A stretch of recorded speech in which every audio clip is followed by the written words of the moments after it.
ته موږ مبارکباد پېښ کوو. الحمدلله په دې یو خبره خوشحاله وخت کې موږ راغلو هلته ښار کې هغه دغه وه جلسه وه دامه موږ دا داود خیل خلک داسې یو چې سپین پټان خلک یو او الحمدلله داسې یو داغ داسې یو کار به زموږ نه چې هغه د بدنامۍ ذریعه به راځي به حالات جیل به راځي تاڼه تحصیل به راځي مړی ژوندی به راځي غم دا ټول مسلې به راځي. یو درخواست ته کوم چې موږ لږ تیز یو لږه به ګزاره کوو دوی ته به ما داسې ویلی چې لږ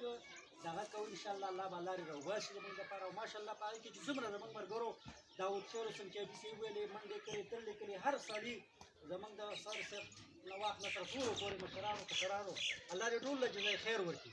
الحمدلله په دې باندې موږ فخر کوو چې په ځینې یو څیز کې سړی دغه لازم شي په غلا ډاکا یا په ځینې یو دغه کې او الحمدلله الله په آخرت کې سرخورو کوي. نو د دې د وجې نه چې کومه دی زمونږ او ستاسو د خدای غریبانان یو زمونږ او ستاسو نیتونه صفا دي یقین وکړه دا ورورولي وختي زه دغه نه تمه ډېر شي لرې شي زمونږ دا ملک چې کوم دی وختي راته دې ملګري وویل په دې ښار کې د اته نهو پالټو دا کومه جلسه کړې ده ټوله چې دونه زمونږ آینده وویل موږ اعلان وکړو به د دې نه ډېره غټه جلسه وي دونه ډېرې الحمدلله دا اتفاق او اتحاد چې الله زمونږ او ستاسو نصیب کړي او د دې دپاره هم دی چې دا